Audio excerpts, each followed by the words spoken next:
The angel of the Lord. Rashi says in his introduction to Zechariah chapter 1, the prophecy of Zechariah is extremely enigmatic because it contains visions resembling a dream that requires an interpretation. We cannot ascertain the truth of this interpretation until the teacher of righteousness comes. Nonetheless, I will put my heart to recounseling the verses one by one, according to the interpretations that resemble it, and follow the interpretation of Jonathan. This is God's test for the Jewish people, in particular the Jewish leaders. God's test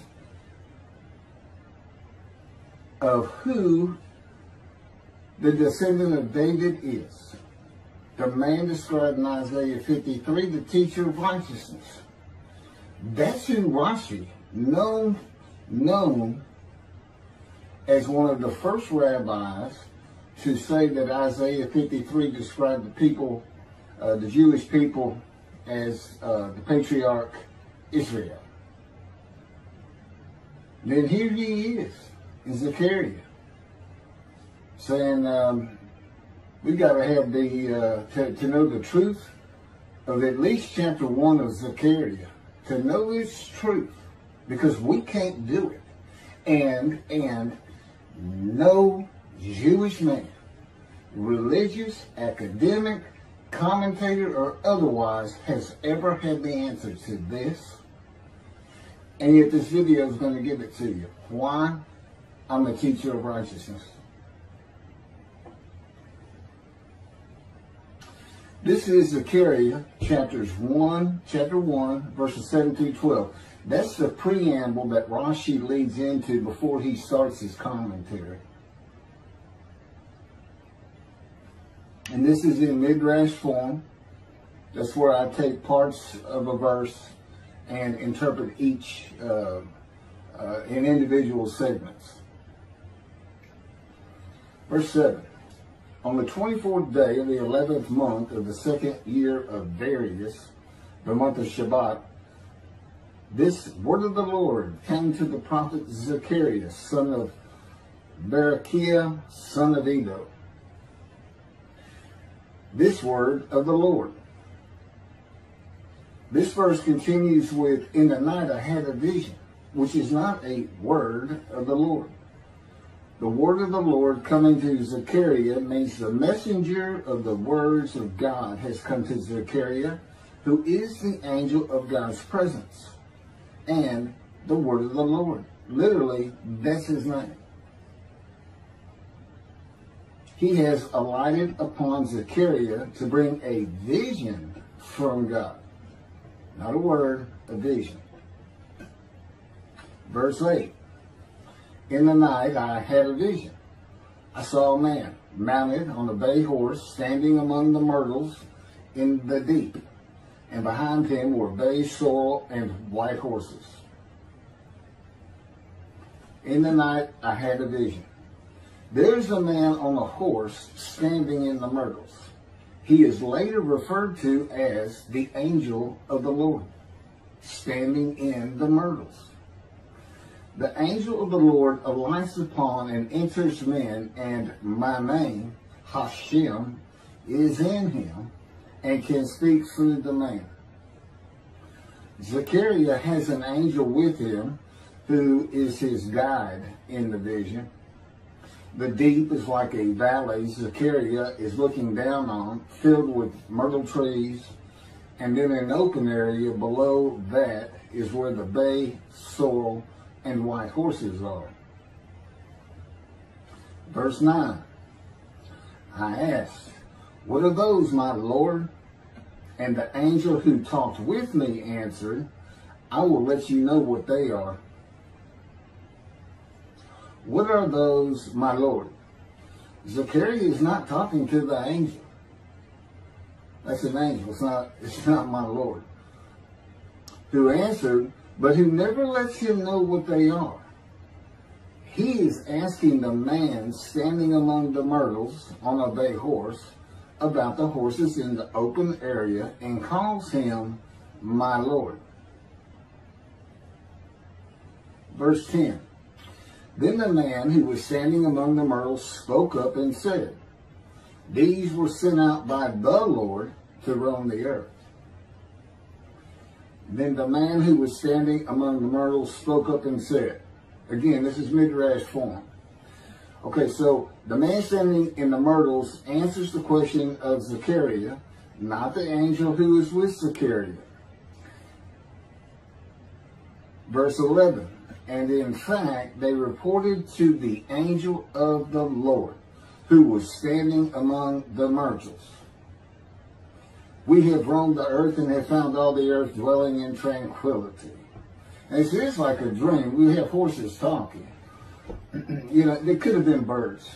Anything that can go far and go a long ways out and then come back. In this case, for this story or for this dream that was given to Zechariah, it's horses. And in fact, they reported to the angel of the Lord. They who reported are the horses who have gone to and fro throughout the earth, and they spoke the report to the angel of the Lord, who was standing among the myrtles. The angel of the Lord, who was standing among the myrtles, has alighted upon and entered the man standing amongst the myrtles. The angel of the Lord is using this man as his visible presence. You cannot see the angel of the Lord. Just as he once used a burning bush for his visible presence, and God spoke through him to Moses. Not just as his visible presence, he also used the man to say, these were sent out by the Lord to roam the earth. In other words, it sounded like the answer was coming from this man. But it's coming from the angel of the Lord, and God is in that angel, his presence. Because that's the angel of his presence. You can find that in Isaiah chapter 63. I don't recall the verse. I never see anything on the angel of his presence. Wherever God's presence is, the presence that enters the temple, I never hear any mention of the angel that has to be with him. Why? It's the angel of his presence, who is the angel of the Lord. Yeah, I believe, and I'm not certain about this, but I've heard it at least one or two times, and that is Christianity believes the angel of the Lord is Jesus Christ. Thereupon the angel of the Lord exclaimed, O Lord of hosts, how long will you withhold pardon from Jerusalem and the towns of Judah, which you placed under a curse 70 years ago? Thereupon the angel of the Lord exclaimed. Okay, so the angel of the Lord exclaimed through the man. Zechariah heard the words come from the man standing in the myrtles. It is the only way Zechariah could have heard the words. The angel of the Lord can only speak to the man he has alighted upon. Ezekiel describes this as, a spirit entered into me and set me upon my feet, and I heard what was being spoken to me. O Lord of hosts, how long will you withhold pardon from Jerusalem and the towns of Judah, which you placed under a curse 70 years ago? The following verses are from the book of Isaiah regarding this curse. Isaiah chapter 43, verse 2. So I profaned the holy princes. I abandoned Jacob to proscription and Israel to mockery. That, of course, is God speaking. The profaning of the holy princesses is God's prophecy of the banishment of King Jeconiah and all his offspring from ever ruling over Judah and Jerusalem again. The line of the kings of Judah ended. The line described king by king in the first book of the New Testament of Christianity. the line of Jesus.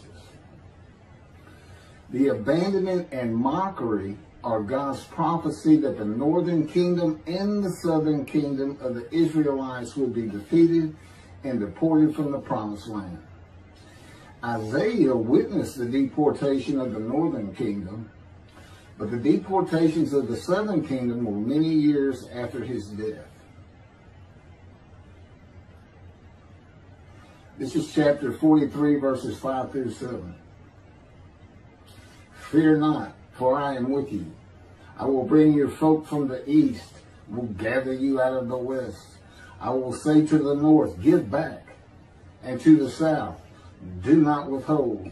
Bring my sons from afar, and my daughters from the end of the earth. All who are linked to my name, who I have created, formed, and made for my glory. Okay, this is God's prophecy that all the tribes of Israel would return from the Assyrian deportations of the tribes east of the river Jordan, that were Reuben, Gad, and the half tribe of Manasseh, and all the tribes of the northern kingdom, deported by Assyria, defeated and deported, and the Babylonian deportations of the southern kingdom. It is a prophecy that is specific to the Assyrian Babylonian exiles. This prophecy was fulfilled according to the books of Ezra and Nehemiah and their account of all 13 tribes returning to the southern kingdom of the lands of Benjamin and Judah. Jerusalem is within the lands of Benjamin, and his lands are considered part of the kingdom of Judah, since that is where the kings of Judah rule from. 10 tribes being lost and not returning is a myth. When the 7th month arrived, the Israelites being settled in their towns, the entire people assembled as one man in Jerusalem, as the man Israel, all of them. When the people Israel gather as one man, it is all 12 tribes who were allotted lots of the promised land, and the Levites. They did not receive a portion. They were allowed to go from lot to lot, tribe to tribe, and everybody was supposed to take care of them. The Levites, that would be Levi, the son of Levi, the priestly tribe without an allotment of the promised lands. Judahites and Benjaminites alone are not Israel, though all references to Israelites would include them. All of Israel had returned together to Jerusalem and Judah, mindful of the imported Gentiles in the northern kingdom, imported by the Assyrians, many of whom tried to stop the building of the second temple. This is why everybody returning, all 13 tribes, all went to Judah. The northern kingdom was occupied by Gentiles, I would assume Assyrians and Arabs.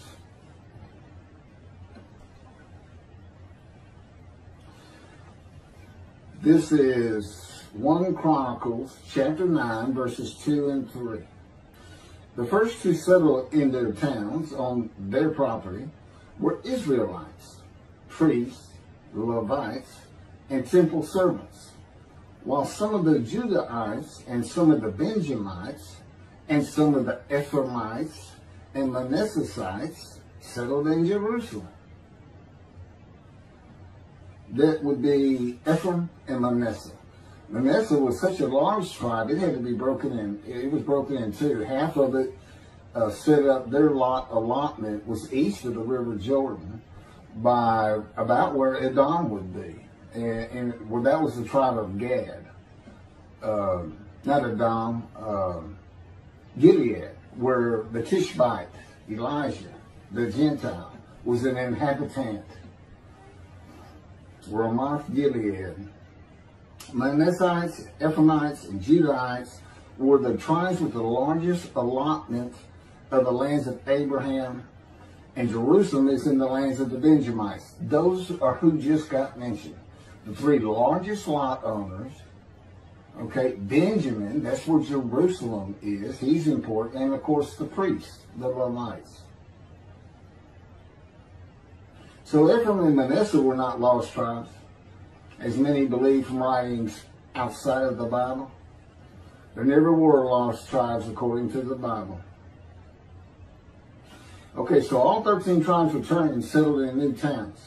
The accounts of the deportations indicate there was not much left of the old towns. There is no account of how the new towns were settled, though it is unlikely it was based on prior ownership. The exile lasted too long for the deported owners to still be alive, and the tribes of the northern kingdom had to build new towns to live in. It also says the Levites settled in on their lands. So everybody had to pick and choose, and I'm sure the strong and wealthy got the best places, and again, many just settled in Jerusalem. Okay, this is Isaiah chapter 43, verse 14. Thus said the Lord, your Redeemer, the Holy One of Israel, for your sake I send to Babylon. I will bring down all her bars, and the Chaldeans shall raise their voice in lamentation. This is God's prophecy that Assyria would be conquered by the Babylonians, who were defeated by the Chaldeans. But they actually go back and forth and actually became somewhat intermingled, Chaldeans and Babylonians. And that he would raise up the Gentile anointed king Cyrus of Persia to conquer them, to clear the way for all the tribes to return. That's how he cleared the way to the desert, or made rivers for them. Basically, he got Cyrus to release them. Chapter 43, verse 25. And I never hear anything about this. It is I who, for my own sake, wipe your transgressions away and remember your sins no more. Okay, this is God doing, and he says there's something new. I'm going to do something new for the Israelites. This story repeats with a new covenant that includes sin forgiveness of the Jewish people that arise with Elijah and the angel of the covenant after the exiles of the Roman dispersal return to the land of Israel in a time to come. That's in Jeremiah chapter 31. The Jewish people have returned from the Roman dispersal of them throughout the world, the diaspora, which means outside of the promised land, outside of Israel, to a land that lay desolate for more than 2,000 years until after the Holocaust, and they created the state of Israel in 1948. 70 years later, and that's funny too, because they talk about a curse of 70 years. That 70 years, I believe, just applies to the last of 3 deportations of Judah and the defeat by the Babylonians, because the northern kingdom had been defeated and deported long before that, and the first to be defeated and taken to the lands of Assyria was Gad, the half tribe of Manasseh, the lands east of the river Jordan. 70 years later, the land blooms again. Jerusalem has been rebuilt as a great city, larger than it was in ancient times. According to God's words in Jeremiah 31, the time to come to deliver the new covenant with sin forgiveness is here. That's very important for the interpretation of at least chapter 1 of Zechariah. That means the angel of the covenant that you desire of Malachi 3 is on his way, followed by God and the messenger Elijah. And when God's third temple is built, he will return to it suddenly. This is the day of the Lord. That's Malachi chapter 3. Now, Zechariah is in Jerusalem, and the construction on the second temple is about to begin. Isaiah has written God's words of sin forgiveness, which would have removed the curse long before this, when they were returning, when the remnant of the 13 tribes was returning. And the angel of the Lord proclaims, O Lord of hosts, How long will you withhold pardon from Jerusalem and the towns of Judah, which you placed under a curse 70 years ago? Okay, this vision of Zechariah and the words of the angel of the Lord through the man standing in the myrtles regarding the curse 70 years ago is to make Zechariah think and try to understand why the angel of the Lord would say this. From his perspective, the curse was lifted. He was back in Jerusalem with all the tribes preparing to build the second temple. The vision is for Zechariah to find out how and when the curse was lifted. And that's important today, because this is the day of the Lord. The new covenant is here. And every single Jew throughout the world is forgiven of their sins right now. And that message has been given to me to be delivered. And it's not getting out there. It's just not getting out there. And that's what happened here. Because if you read Ezra and Nehemiah, it's clear they had no idea that their slaves had been claimed. And sinning continued. You know, once you know that God has just said, okay, I'm not going to remember any of that. Let's all start fresh. I'm here with the covenant of friendship. Let's everybody start being observant Jews. Okay? Which would include going to Yom Kippur. Having a slate claimed does not mean you have a lifetime now of sin forgiveness. The books of Ezra and Nehemiah reveal, this is how God had me write it down. This is from the book, Isaiah 53, in the day of the Lord, that was dictated to me. The books of Ezra and Nehemiah reveal that the 13 tribes did not know they had been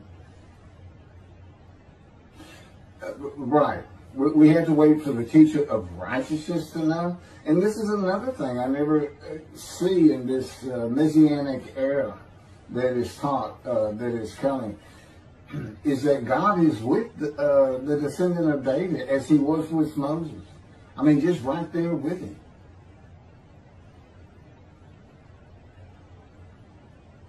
The books of Ezra and Nehemiah reveal that the 13 tribes did not know they had been forgiven of their sins to be a holy seed in the building of the second temple. If people know they have been forgiven and have a clean slate from past transgressions against God and his laws, they are more likely to stop their sinful ways and abide by his laws in the future. The scroll of Isaiah needs to be found and interpreted by Zechariah and the religious leaders so they will know of God's forgiveness of their sins. God will be returning before the temple is built. That will be the third temple, to test the devotion of his righteous servant and make him suitable for his purpose, which might prosper.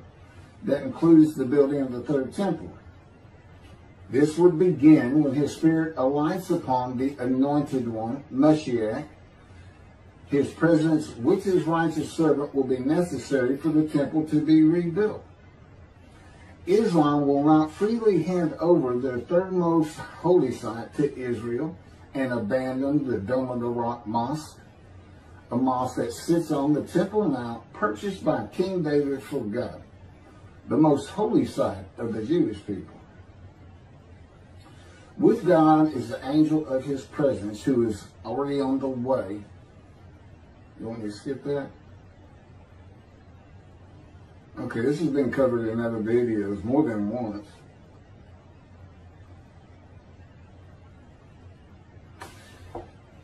The prophet like Moses will have other similarity to Moses beyond writing God's words at his command and direction.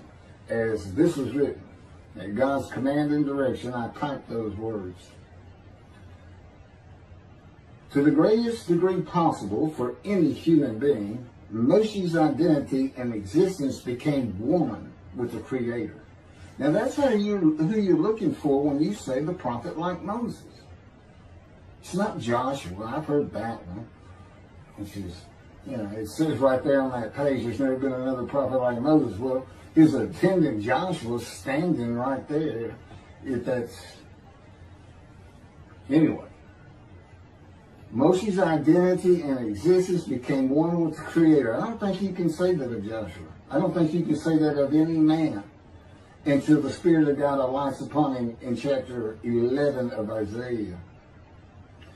He surrendered himself to God to the extent that our sages say the Shekinah, divine presence, which is the angel of his presence, who is the Holy Spirit. He's an angel, and his body is not human form with wings. His body is the Spirit of God. Wherever God is, his Spirit is. Wherever his presence is, the angel of his presence is. They're always together. So when they alight upon a man and say, okay, we have tasks for you, that man immediately becomes a man in divine beings. And that's the Shekinah. That's the Spirit of God and the presence of God entering into the temple, which would include the angel of his presence. The Shekinah spoke through Moshe's throat. As I have mentioned, God can speak through me. You're only going to know it, just like with the man standing in the myrtles, by the words that are spoken. Okay? Because it's my voice. But it's not me. You know, I can tell the difference. You can't, other than those would be how God would state it. And you can, if you watch closer, you can see it happen in all these videos. I mean, for the most part. Where God just, you know, it just throws out a sentence. And I just keep going, you know. I let him get done, and I just pick up from there. We've been working on this for over 13 years. That's from the Zohar, Volume 3, page 232A. And then it says, i.e., he was God's veritable mouthpiece on this earth. That's from the Sefer Hashikos, 5749, Volume 1, page 290, and a footnote. The prophet, like Moses, will also have the answer to these questions. Quote, the great Jewish philosophers try to understand the question of how Moses heard God literally. Some insisting that God spoke actual words and Moses heard them with his ears, while others suggest that God's speech was communicated silently to Moses' intellect and only uttered in sound by Moses himself. Maimonides, Rambam, even as he affirmed the communication between God and Moses as a fundamental Jewish belief, ultimately conceded the mysteriousness of that process. The entire Torah reached Moses from God in a manner which is figuratively described as speech, but no one has ever known how that took place except Moses himself, whom that speech reached. That's commentary on the Mishnah, Sanhedrin, chapter 1. Well, I have the answers, and I've been telling you the answers. God is in his Spirit. Spirit enters into you, because we find it in Ezekiel. There's where God tells you. God was telling Ezekiel, Ezekiel, get up on your feet. Ezekiel says, at that very moment, a spirit entered into me, and I could hear the words of God. There it is. When he enters him. Now, he's not hearing that through his ears. There's the first question answered. It's not to your ears. And there is a silent knowing. That's what we call it, or what God has taught me. Now, generally, I just hear words as though they came in through my ears and they're in my mind, as though my eyes and my ears had perceived. But he can put just knowledge into my mind without uttering a word. And it's kind of can be pointed out easiest with when he comes to a man, and like he came to Samuel, and Samuel just says, here I am. It's as though before he speaks to you, and this is what happened with me, he put in a knowledge in my mind that the God of creation was about to speak to me. And so when he did speak, it was as though he had always been there speaking to me. Not unlike